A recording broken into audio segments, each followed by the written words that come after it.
नहीं नहीं नहीं, आप बोलिए प्लीज। सर इसको शुरू मत करो जब तक वो नहीं बैठ रहे। देखो सर अब आप बोलिएगा प्लीज। इसको सर 20 सेकंड ज्यादा होगी, इसको आप संभाल लेना। धन्यवाद सभापति जी। मैं वित्त विधेयक 2026 सिर्फ आंकड़ों का मामला नहीं है, बल्कि ये सवाल है कि देश की अर्थव्यवस्था आखिर किसके लिए काम कर रही है, आम जनता के लिए, कुछ खास लोगों के लिए। महोदय, मैं इस विधेयक से सहमत नहीं, क्योंकि इसकी प्राथमिकता देश की असली जरूरतों से मेल नहीं खाती। और जगदम्बिका पाल जी अभी कह रहे थे गैस की किल्लत नहीं है। ये बात सच है कि नेताओं के यहाँ गैस की किल्लत नहीं है, लेकिन आम जनता के यहाँ गैस की किल्लत है। जब हम जाके देखें ग्रामीण क्षेत्रों में, तब हमें इस बात का एहसास होगा। सरकार कह रही है कि देश की अर्थव्यवस्था तेजी से बढ़ रही है, लेकिन अगर ऐसा है तो युवा बेरोजगार क्यों है, किसान कर्ज में क्यों और मजदूर को काम क्यों नहीं मिल रहा। माननीय वित्त मंत्री जी बताएं कि 7% जीडीपी ग्रोथ का सीधा लाभ देश के किस वर्ग की आमदनी में कितने प्रतिशत बढ़ोतरी के रूप में दिखाई दे रहा है। टैक्स व्यवस्था से बोझ किस पर और राहत किसको। सरकार कहती है कि टैक्स सिस्टम आसान किया गया है, लेकिन सच्चाई यह है कि ज्यादा बोझ उसी पर पड़ता है जो अपनी कमाई रोजमर्रा के खर्चों में लगाता है। टैक्स का मकसद सिर्फ पैसा जुटाना नहीं, बल्कि लोगों को राहत भी देना भी होता है। सरकार कहती है कि विदेश नीति मजबूत है, लेकिन क्या इससे महंगाई कम हुई, क्या इससे ऊर्जा सस्ती हुई, क्या पेट्रोल डीजल सस्ता हुआ। अगर हम सस्ता तेल खरीद रहे हैं तो उसका फायदा जनता को कम मिलेगा। महोदय, रुपया केवल एक मुद्रा नहीं, ये देश की आर्थिक ताकत और आत्मविश्वास का प्रतीक है। आज स्थिति यह है कि लगातार डॉलर के मुकाबले रुपया कमजोर हो रहा है, जिसके कारण पेट्रोल डीजल गैस सब महंगा हो रहा है। माननीय वित्त मंत्री जी बताएं कि रुपए की गिरावट को रोकने के लिए वित्त विधेयक 2026 में कौन से ठोस कदम उठाए गए हैं। क्या कोई स्पष्ट रोड मैप है जिससे रुपया स्थिर और मजबूत हो सके। महोदय, महंगाई पर आंकड़ों में राहत, लेकिन घर के बजट में दबाव है। सरकार कहती है कि महंगाई नियंत्रण में है, जबकि मौसमी के जनवरी 2026 के आधिकारिक सीपीआई डेटा के अनुसार खुदरा मुद्रास्फीति 2.75% और खाद्य मुद्रास्फीति 2.13% रही। और कच्चे तेल की कीमतें अंतर्राष्ट्रीय बाजार में उतार चढ़ाव करती, लेकिन भारत में कीमतें हमेशा ऊंची रही, उसका लाभ जनता को नहीं मिला। बढ़ती गैस सिलेंडर की कीमत हर गरीब और मध्यम वर्गीय परिवार की चिंता कारण बनी हुई है। पहले नोटबंदी की लाइन और फिर ऑक्सीजन की लाइन, सिलेंडर की लाइन। क्या इस सरकार ने देश की महान जनता को लाइन में लगाने का ठेका ले लिया है। आज पिछले कुछ दिनों से बेमौसम बारिश हो रही, जिसकी वजह से किसान की फसल खराब हो रही है। माननीय वित्त मंत्री बताएं कि बेमौसम बारिश से प्रभावित किसानों को समयबद्ध और पर्याप्त मुआवजा देने के लिए इस वित्त विधेयक में क्या ठोस व्यवस्था की गई है। महोदय, एमएसएमई क्षेत्र भारत की अर्थव्यवस्था की वास्तविक रीढ़ है। छोटे उद्योग की सबसे बड़ी समस्या जटिल ऋण प्रक्रिया, समय पर भुगतान, डिजिटल संक्रमण की लागत, बड़ी कंपनियों से असमान प्रतिस्पर्धा और बाजार तक पहुंच। क्या इनमें से किसी समस्या का समाधान इस विधेयक में निर्णायक रूप से लिया गया है। माननीय वित्त मंत्री जी बताएं कि वित्त विधेयक 2026 में ऐसा कौन सा बड़ा कदम उठाया है कि एमएसएमई, ग्रामीण, गैर कृषि क्षेत्र और महिलाओं के रोजगार को निर्णायक गति दे सके। 5 मिनट प्राथमिकता दी जाए ताकि व्यापार और किसान को इसका लाभ मिल सके। सभापति जी, सरकार कह रही है कि आधिकारिक दस्तावेजों के अनुसार 2025-26 संशोधित अनुमान राज्य के घाटा जीडीपी का 4.4% है। फरवरी 2026 के आंकड़ों के अनुसार भारत के पर लगभग 200 लाख करोड़ का कर्ज है। माननीय वित्त मंत्री बताएं कि ये कर्ज किसके लिए है और उस पर ब्याज का बोझ कितना है। ये कर्ज देश के विकास के कितने काम आ रहा है और उससे उस पर लाभ समाज किन वर्गों को मिल रहा है। नगीना लोकसभा में माननीय वित्त मंत्री जी बताएं इस वित्त विधेयक के नगीना क्षेत्र की सड़क और बुनियादी ढांचे के लिए क्या विशेष प्रावधान किए गए हैं। मैं मांग करता हूं कि नगीना क्षेत्र में राष्ट्रीय राजमार्ग नेटवर्क से प्रभावी रूप से जोड़ा जाए। विशेष रूप से नगीना, बिजनौर और मेरठ कॉरिडोर को प्राथमिकता दी जाए ताकि उद्योग और व्यापार पर किसानों को सीधा लाभ मिल सके। युवाओं के भविष्य के लिए नगीना में एक स्किल डेवलपमेंट सेंटर और उच्च शिक्षा संस्थान की स्थापना की जाए ताकि रोजगार के अवसर बढ़ सके। और विशेषकर उत्तर प्रदेश के नौजवानों के लिए रोजगार देने के लिए इस विशेष बजटीय क्या प्रावधान किए गए बताएं। महोदय, जब तक विधेयक रोजगार को केंद्र में रखता, किसान को गारंटी देता, छोटे व्यापारी को राहत देता, मध्यम वर्ग को वास्तविक कर न्याय नहीं देता, महिला सुरक्षा सुनिश्चित नहीं करता और शिक्षा स्वास्थ्य को राष्ट्र निर्माण केंद्र धुरी नहीं मानता, तब तक इसे आदर्श बजट कहना गलत होगा। सभापति जी, पक्की नौकरियां खत्म है, आउटसोर्सिंग पर नौकरियां है। क्यों ना कहा जाए कि बहुजन विरोधी सरकार है। सभापति जी, विमुक्त और घमंतु जातियों के सशक्तिकरण के लिए इस बजट में क्या विशेष प्रावधान है। दिव्यांगजनों के सशक्तिकरण के लिए इस बजट में क्या विशेष प्रावधान किया गया है। पुरानी पेंशन का लाभ आप क्यों नहीं देना चाहते। प्रमोशन में रिजर्वेशन SC ST OBC कर्मचारी अधिकारी क्यों नहीं आप देना चाहते। सारे सरकारी स्कूल को बंद करके गरीबों के बच्चों के शिक्षा के दरवाजे बंद करने वाली सरकार गरीबों की हितैषी कैसे हो सकती है। डबल इंजन की सरकार ने 2022 में सर वादा किया कि हम किसानों की बिजली माफ करेंगे और उनका कर्ज माफ करेंगे, लेकिन हमारे यहाँ सोने के तारे में उत्तर प्रदेश में बिजली आती है, गरीब आदमी उसका बिल नहीं अफोर्ड कर पाता। और ट्रांसजेंडर के सशक्तिकरण के लिए आपने कौन सा प्रावधान, विशेष प्रावधान किया है। अंत में सभापति खत्म करते हुए, पिछली बार जब वित्त मंत्री जवाब दे रही थी तो सूचना की सही जानकारी के कारण उन्होंने एक त्रुटि उनके द्वारा की गई थी, मैंने उनसे आग्रह किया था। मैं उम्मीद करूंगा कि वित्त मंत्री जवाब देकर इसको इस बार सही कर देंगी। आपने मुझे अवसर दिया, इसके लिए धन्यवाद। जय भीम, जय भारत। धन्यवाद मान। Thank you sir, thank you sir. नहीं, आप बोलिए प्लीज। सर इसको शुरू मत करो जब तक वो नहीं बैठ रहे। देखो सर अब आप बोलिएगा प्लीज। इसको सर 20 सेकंड ज्यादा होगी, इसको आप संभाल लेना। धन्यवाद सभापति जी। मैं वित्त विधेयक 2026 सिर्फ आंकड़ों का मामला नहीं है, बल्कि ये सवाल है कि देश की अर्थव्यवस्था आखिर किसके लिए काम कर रही है, आम जनता के लिए, कुछ खास लोगों के लिए। महोदय, मैं इस विधेयक से सहमत नहीं, क्योंकि इसकी प्राथमिकता देश की असली जरूरतों से मेल नहीं खाती। और जगदम्बिका पाल जी अभी कह रहे थे गैस की किल्लत नहीं है, ये बात सच है कि नेताओं के यहाँ गैस की किल्लत नहीं है, लेकिन आम जनता के यहाँ गैस की किल्लत है। जब हम जाके देखें ग्रामीण क्षेत्रों में, तब हमें इस बात का एहसास होगा। सरकार कह रही है कि देश की अर्थव्यवस्था तेजी से बढ़ रही है, लेकिन अगर ऐसा है तो युवा बेरोजगार क्यों है, किसान कर्ज में क्यों और मजदूर को काम क्यों नहीं मिल रहा। माननीय वित्त मंत्री जी बताएं कि 7% जीडीपी ग्रोथ का सीधा लाभ देश के किस वर्ग की आमदनी में कितने प्रतिशत बढ़ोतरी के रूप में दिखाई दे रहा है। टैक्स व्यवस्था से बोझ किस पर और राहत किसको। सरकार कहती है कि टैक्स सिस्टम आसान किया गया है, लेकिन सच्चाई यह है कि ज्यादा बोझ उसी पर पड़ता है जो अपनी कमाई रोजमर्रा के खर्चों में लगाता है। टैक्स का मकसद सिर्फ पैसा जुटाना नहीं, बल्कि लोगों को राहत भी देना भी होता है। सरकार कहती है कि विदेश नीति मजबूत है, लेकिन क्या इससे महंगाई कम हुई, क्या इससे ऊर्जा सस्ती हुई, क्या पेट्रोल डीजल सस्ता हुआ। अगर हम सस्ता तेल खरीद रहे हैं तो उसका फायदा जनता को कम मिलेगा। महोदय, रूपा केवल एक मुद्रा नहीं, ये देश की आर्थिक ताकत और आत्मविश्वास का प्रतीक है। आज स्थिति यह है कि लगातार डॉलर के मुकाबले रुपया कमजोर हो रहा है, जिसके कारण पेट्रोल डीजल गैस सब महंगा हो रहा है। माननीय वित्त मंत्री जी बताएं कि रुपए की गिरावट को रोकने के लिए वित्त विधेयक 2026 में कौन से ठोस कदम उठाए गए हैं। क्या कोई स्पष्ट रोड मैप है जिससे रुपया स्थिर और मजबूत हो सके। महोदय, महंगाई पर आंकड़ों में राहत, लेकिन घर के बजट में दबाव है। सरकार कहती है कि महंगाई नियंत्रण में है, जबकि मौसमी के जनवरी 2026 के आधिकारिक सीपीआई डेटा के अनुसार खुदरा मुद्रास्फीति 2.75% और खाद्य मुद्रास्फीति 2.13% रही और कच्चे तेल की कीमतें अंतर्राष्ट्रीय बाजार में उतार चढ़ाव करती, लेकिन भारत में कीमतें हमेशा ऊंची रही, उसका लाभ जनता को नहीं मिला। बढ़ती गैस सिलेंडर की कीमत हर गरीब और मध्यम वर्गीय परिवार की चिंता कारण बनी हुई है। पहले नोटबंदी की लाइन और फिर ऑक्सीजन की लाइन, सिलेंडर की लाइन। क्या इस सरकार ने देश की महान जनता को लाइन में लगाने का ठेका ले लिया है। आज पिछले कुछ दिनों से बेमौसम बारिश हो रही, जिसकी वजह से किसान की फसल खराब हो रही है। माननीय वित्त मंत्री बताएं कि बेमौसम बारिश से प्रभावित किसानों को समयबद्ध और पर्याप्त मुआवजा देने के लिए इस वित्तीय विधेयक में क्या ठोस व्यवस्था की गई है। महोदय, एमएसएमई क्षेत्र भारत की अर्थव्यवस्था की वास्तविक रीढ़ है। छोटे उद्योग की सबसे बड़ी समस्या जटिल ऋण प्रक्रिया, समय पर भुगतान, डिजिटल संक्रमण की लागत, बड़ी कंपनियों से असमान प्रतिस्पर्धा और बाजार तक पहुंच। क्या इनमें से किसी समस्या का समाधान इस विधेयक में निर्णायक रूप से लिया गया है। माननीय वित्त मंत्री जी बताएं कि वित्त विधेयक 2026 में ऐसा कौन सा बड़ा कदम उठाया है कि एमएसएमई, ग्रामीण, गैर कृषि क्षेत्र और महिलाओं के रोजगार को निर्णायक गति दे सके। 5 मिनट देने प्राथमिकता दी जाए ताकि व्यापार और किसान को इसका लाभ मिल सके। सभापति जी, सरकार कह रही है कि आधिकारिक दस्तावेजों के अनुसार 2025-26 संशोधित अनुमान राज्य के घाटा जीडीपी का 4.4% है। फरवरी 2026 के आंकड़ों के अनुसार भारत की पर लगभग 200 लाख करोड़ का कर्ज है। माननीय वित्त मंत्री बताएं कि ये कर्ज किसके लिए है और उस पर ब्याज का बोझ कितना है। ये कर्ज देश के विकास के कितने काम आ रहा है और उससे उत्पन्न लाभ समाज किन वर्गों को मिल रहा है। नगीना लोकसभा में माननीय वित्त मंत्री जी बताएं इस वित्तीय विधेयक के नगीना क्षेत्र की सड़क और बुनियादी ढांचे के लिए क्या विशेष प्रावधान किए गए। मैं मांग करता हूं कि नगीना क्षेत्र में राष्ट्रीय राजमार्ग नेटवर्क से प्रभावी रूप से जोड़ा जाए। विशेष रूप से नगीना, बिजनौर और मेरठ कॉरिडोर को प्राथमिकता दी जाए ताकि उद्योग और व्यापार पर किसानों को सीधा लाभ मिल सके। युवाओं के भविष्य के लिए नगीना में एक स्किल डेवलपमेंट सेंटर और उच्च शिक्षा संस्थान की स्थापना की जाए ताकि रोजगार के अवसर बढ़ सके और विशेषकर उत्तर प्रदेश के नौजवानों के लिए रोजगार देने के लिए इस विशेष बजटीय क्या प्रावधान किए गए बताएं। महोदय, जब तक विधेयक रोजगार को केंद्र में रखता, किसान को गारंटी देता, छोटे व्यापारी को राहत देता, मध्यम वर्ग को वास्तविक कर न्याय नहीं देता, महिला सुरक्षा सुनिश्चित नहीं करता और शिक्षा स्वास्थ्य को राष्ट्र निर्माण केंद्र धुरी नहीं मानता, तब तक इसे आदर्श बजट कहना गलत होगा।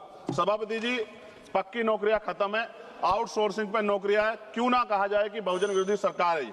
सभापति जी, विमुक्त और घमंतु जातियों के सशक्तिकरण के लिए इस बजट में क्या विशेष प्रावधान है? दिव्यांगजनों के सशक्तिकरण के लिए इस बजट में क्या विशेष प्रावधान किया गया है? पुरानी पेंशन का लाभ आप क्यों नहीं देना चाहते? प्रमोशन में रिजर्वेशन एससी एसटी ओबीसी कर्मचारी अधिकारी क्यों नहीं आप देना चाहते? सारे सरकारी स्कूल को बंद करके गरीबों के बच्चों के शिक्षा के दरवाजे बंद करने वाली सरकार गरीबों की हितैषी कैसे हो सकती है? डबल इंजन की सरकार ने 2022 में सर वादा किया कि हम किसानों की बिजली माफ करेंगे और उनका कर्ज माफ करेंगे, लेकिन हमारे यहाँ सोने के तारे में उत्तर प्रदेश में बिजली आती है, गरीब आदमी उसका बिल नहीं अफोर्ड कर पाता। और ट्रांसजेंडर के सशक्तिकरण के लिए आपने कौन सा प्रावधान, विशेष प्रावधान किया है? अंत में सभापति खत्म करते हुए, पिछली बार जब वित्त मंत्री जवाब दे रही थी तो सूचना की सही जानकारी के कारण उन्होंने एक त्रुटि उनके द्वारा की गई थी, मैंने उनसे आग्रह किया था। मैं उम्मीद करूंगा कि वित्त मंत्री जवाब देकर इसको इस बार सही कर देंगी। आपने मुझे अवसर दिया, इसके लिए धन्यवाद। जय भीम, जय भारत। धन्यवाद। Thank you sir, thank you sir. नहीं, आप बोलिए प्लीज। सर इसको शुरू मत करो जब तक वो नहीं बैठ रहे। देखो सर अब आप बोलिएगा प्लीज। इसको सर 20 सेकंड ज्यादा होगी, इसको आप संभाल लेना। धन्यवाद सभापति जी। मैं वित्त विधेयक 2026 सिर्फ आंकड़ों का मामला नहीं है, बल्कि ये सवाल है कि देश की अर्थव्यवस्था आखिर किसके लिए काम कर रही है? आम जनता के लिए, कुछ खास लोगों के लिए? महोदय, मैं इस विधेयक से सहमत नहीं, क्योंकि इसकी प्राथमिकता देश की असली जरूरतों से मेल नहीं खाती। और जगदम्बिका पाल जी अभी कह रहे थे गैस की किल्लत नहीं है। ये बात सच है कि नेताओं के यहाँ गैस की किल्लत नहीं है, लेकिन आम जनता के यहाँ गैस की किल्लत है। जब हम जाके देखें ग्रामीण क्षेत्रों में, तब हमें इस बात का एहसास होगा। सरकार कह रही है कि देश की अर्थव्यवस्था तेजी से बढ़ रही है, लेकिन अगर ऐसा है तो युवा बेरोजगार क्यों है, किसान कर्ज में क्यों, और मजदूर को काम क्यों नहीं मिल रहा? माननीय वित्त मंत्री जी बताएं कि 7% जीडीपी ग्रोथ का सीधा लाभ देश के किस वर्ग की आमदनी में कितने प्रतिशत बढ़ोतरी के रूप में दिखाई दे रहा है? टैक्स व्यवस्था से बोझ किस पर और राहत किसको? सरकार कहती है कि टैक्स सिस्टम आसान किया गया है, लेकिन सच्चाई यह है कि ज्यादा बोझ उसी पर पड़ता है जो अपनी कमाई रोजमर्रा के खर्चों में लगाता है। टैक्स का मकसद सिर्फ पैसा जुटाना नहीं, बल्कि लोगों को राहत भी देना भी होता है। सरकार कहती है कि विदेश नीति मजबूत है, लेकिन क्या इससे महंगाई कम हुई? क्या इससे ऊर्जा सस्ती हुई? क्या पेट्रोल डीजल सस्ता हुआ? अगर हम सस्ता तेल खरीद रहे हैं तो उसका फायदा जनता को कम मिलेगा। महोदय, रूपा केवल एक मुद्रा नहीं, ये देश की आर्थिक ताकत और आत्मविश्वास का प्रतीक है। आज स्थिति यह है कि लगातार डॉलर के मुकाबले रुपया कमजोर हो रहा है, जिसके कारण पेट्रोल डीजल गैस सब महंगा हो रहा है। माननीय वित्त मंत्री जी बताएं कि रुपए की गिरावट को रोकने के लिए वित्त विधेयक 2026 में कौन से ठोस कदम उठाए गए हैं? क्या कोई स्पष्ट रोड मैप है जिससे रुपया स्थिर और मजबूत हो सके? महोदय, महंगाई पर आंकड़ों में राहत, लेकिन घर के बजट में दबाव है। सरकार कहती है कि महंगाई नियंत्रण में है, जबकि मौसमी के जनवरी 2026 के आधिकारिक सीपीआई डेटा के अनुसार खुदरा मुद्रास्फीति 2.75% और खाद्य मुद्रास्फीति 2.13% रही, और कच्चे तेल की कीमतें अंतर्राष्ट्रीय बाजार में उतार चढ़ाव करती, लेकिन भारत में कीमतें हमेशा ऊंची रही, उसका लाभ जनता को नहीं मिला। बढ़ती गैस सिलेंडर की कीमत हर गरीब और मध्यम वर्गीय परिवार की चिंता कारण बनी हुई है। पहले नोटबंदी की लाइन और फिर ऑक्सीजन की लाइन, सिलेंडर की लाइन। क्या इस सरकार ने देश की महान जनता को लाइन में लगाने का ठेका ले लिया है?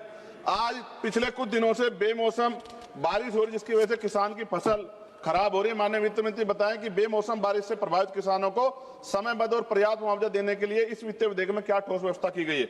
महोदय, एमएसएमई क्षेत्र भारत की अर्थव्यवस्था की वास्तविक रीढ़ है। छोटे उद्योग की सबसे बड़ी समस्या जटिल ऋण प्रक्रिया, समय पर भुगतान, डिजिटल संक्रमण की लागत, बड़ी कंपनियों से असमान प्रतिस्पर्धा और बाजार तक पहुंच। क्या इनमें से किसी समस्या का समाधान इस विधेयक में निर्णायक रूप से लिया गया है? माननीय वित्त मंत्री जी बताएं कि वित्त विधेयक 2026 में ऐसा कौन सा बड़ा कदम उठाया है कि एमएसएमई, ग्रामीण गैर कृषि क्षेत्र और महिलाओं के रोजगार को निर्णायक गति दे सके? 5 मिनट में प्राथमिकता दी जाए ताकि व्यापार और किसान को इसका लाभ मिल सके। सभापति जी, सरकार कह रही है कि आधिकारिक दस्तावेजों के अनुसार 2025-26 संशोधित अनुमान राज्य के घाटा जीडीपी का 4.4% है। फरवरी 2026 के आंकड़ों के अनुसार भारत के पर लगभग 200 लाख करोड़ का कर्ज है। माननीय वित्त मंत्री बताएं कि ये कर्ज किसके लिए है और उस पर ब्याज का बोझ कितना है? ये कर्ज देश के विकास के कितने काम आ रहा है और उससे उत्पन्न लाभ समाज के किन वर्गों को मिल रहा है? नगीना लोकसभा में माननीय वित्त मंत्री जी बताएं इस वित्तीय विधेयक के नगीना क्षेत्र की सड़क और बुनियादी ढांचे के लिए क्या विशेष प्रावधान किए गए। मैं मांग करता हूं कि नगीना क्षेत्र में राष्ट्रीय राजमार्ग नेटवर्क से प्रभावी रूप से जोड़ा जाए, विशेष रूप से नगीना, बिजनौर और मेरठ कॉरिडोर को प्राथमिकता दी जाए ताकि उद्योग और व्यापार पर किसानों को सीधा लाभ मिल सके। युवाओं के भविष्य के लिए नगीना में एक स्किल डेवलपमेंट सेंटर और उच्च शिक्षा संस्थान की स्थापना की जाए ताकि रोजगार के अवसर बढ़ सके और विशेषकर उत्तर प्रदेश के नौजवानों के लिए रोजगार देने के लिए इस विशेष बजटीय क्या प्रावधान किए गए बताएं। महोदय, जब तक विधेयक रोजगार को केंद्र में नहीं रखता, किसान को गारंटी देता, छोटे व्यापारी को राहत देता, मध्यम वर्ग को वास्तविक कर न्याय नहीं देता, महिला सुरक्षा सुनिश्चित नहीं करता और शिक्षा स्वास्थ्य को राष्ट्र निर्माण केंद्र धुरी नहीं मानता, तब तक इसे आदर्श बजट कहना गलत होगा। सभापति जी, पक्की नौकरियां खत्म है, आउटसोर्सिंग पर नौकरियां है, क्यों ना कहा जाए कि बहुजन विरोधी सरकार है। सभापति जी, विमुक्त और घमंतु जातियों के सशक्तिकरण के लिए इस बजट में क्या विशेष प्रावधान है। दिव्यांग जनों के सशक्तिकरण के लिए इस बजट में क्या विशेष प्रावधान किया गया है। पुरानी पेंशन का लाभ आप क्यों नहीं देना चाहते। प्रमोशन में रिजर्वेशन SC ST OBC कर्मचारी अधिकारी क्यों नहीं आप देना चाहते। सारे सरकारी स्कूल को बंद करके गरीबों के बच्चों के शिक्षा के दरवाजे बंद करने वाली सरकार गरीबों की हितैषी कैसे हो सकती है। डबल इंजन की सरकार ने 2022 में सर वादा किया कि हम किसानों की बिजली माफ करेंगे और उनका कर्ज माफ करेंगे, लेकिन हमारे यहाँ सोने के तारे में उत्तर प्रदेश में बिजली आती है, गरीब आदमी उसका बिल नहीं अफोर्ड कर पाता। और ट्रांसजेंडर के सशक्तिकरण के लिए आपने कौन सा प्रावधान, विशेष प्रावधान किया है। अंत में सभापति खत्म करते हुए, पिछली बार जब वित्त मंत्री जवाब दे रही थी तो सूचना की सही जानकारी के कारण उन्होंने एक त्रुटि उनके द्वारा की गई थी, मैंने उनसे आग्रह किया था। मैं उम्मीद करूंगा कि वित्त मंत्री जवाब देकर इसको इस बार सही कर देंगी। आपने मुझे अवसर दिया, इसके लिए धन्यवाद। जय भीम, जय भारत। धन्यवाद। Thank you sir, thank you sir. नहीं, आप बोलिए प्लीज। सर, इसको शुरू मत करो जब तक वो नहीं बैठ रहे। देखो सर, अब आप बोलिएगा प्लीज। इसको सर 20 सेकंड ज्यादा होगी, इसको आप संभाल लेना। धन्यवाद सभापति जी। मैं वित्त विधेयक 2026 सिर्फ आंकड़ों का मामला नहीं है, बल्कि ये सवाल है कि देश की अर्थव्यवस्था आखिर किसके लिए काम कर रही है। आम जनता के लिए, कुछ खास लोगों के लिए। महोदय, मैं इस विधेयक से सहमत नहीं, क्योंकि इसकी प्राथमिकता देश की असली जरूरतों से मेल नहीं खाती। और जगदम्बिका पाल जी अभी कह रहे थे गैस की किल्लत नहीं है। ये बात सच है कि नेताओं के यहाँ गैस की किल्लत नहीं है, लेकिन आम जनता के यहाँ गैस की किल्लत है। जब हम जाके देखें ग्रामीण क्षेत्रों में, तब हमें इस बात का एहसास होगा। सरकार कह रही है कि देश की अर्थव्यवस्था तेजी से बढ़ रही है, लेकिन अगर ऐसा है तो युवा बेरोजगार क्यों है, किसान कर्ज में क्यों है और मजदूर को काम क्यों नहीं मिल रहा। माननीय वित्त मंत्री जी बताएं कि 7% GDP ग्रोथ का सीधा लाभ देश के किस वर्ग की आमदनी में कितने प्रतिशत बढ़ोतरी के रूप में दिखाई दे रहा है। टैक्स व्यवस्था से बोझ किस पर और राहत किसको। सरकार कहती है कि टैक्स सिस्टम आसान किया गया है, लेकिन सच्चाई यह है कि ज्यादा बोझ उसी पर पड़ता है जो अपनी कमाई रोजमर्रा के खर्चों में लगाता है। टैक्स का मकसद सिर्फ पैसा जुटाना नहीं, बल्कि लोगों को राहत भी देना भी होता है। सरकार कहती है कि विदेश नीति मजबूत है, लेकिन क्या इससे महंगाई कम हुई, क्या इससे ऊर्जा सस्ती हुई, क्या पेट्रोल डीजल सस्ता हुआ। अगर हम सस्ता तेल खरीद रहे हैं तो उसका फायदा जनता को कम मिलेगा। महोदय, रुपया केवल एक मुद्रा नहीं, ये देश की आर्थिक ताकत और आत्मविश्वास का प्रतीक है। आज स्थिति यह है कि लगातार डॉलर के मुकाबले रुपया कमजोर हो रहा है, जिसके कारण पेट्रोल डीजल गैस सब महंगा हो रहा है। माननीय वित्त मंत्री जी बताएं कि रुपए की गिरावट को रोकने के लिए वित्त विधेयक 2026 में कौन से ठोस कदम उठाए गए हैं। क्या कोई स्पष्ट रोड मैप है जिससे रुपया स्थिर और मजबूत हो सके। महोदय, महंगाई पर आंकड़ों में राहत, लेकिन घर के बजट में दबाव है। सरकार कहती है कि महंगाई नियंत्रण में है, जबकि मौसमी के जनवरी 2026 के आधिकारिक CPI डेटा के अनुसार खुदरा मुद्रास्फीति 2.75% और खाद्य मुद्रास्फीति 2.13% रही और कच्चे तेल की कीमतें अंतर्राष्ट्रीय बाजार में उतार चढ़ाव करती, लेकिन भारत में कीमतें हमेशा ऊंची रही, उसका लाभ जनता को नहीं मिला।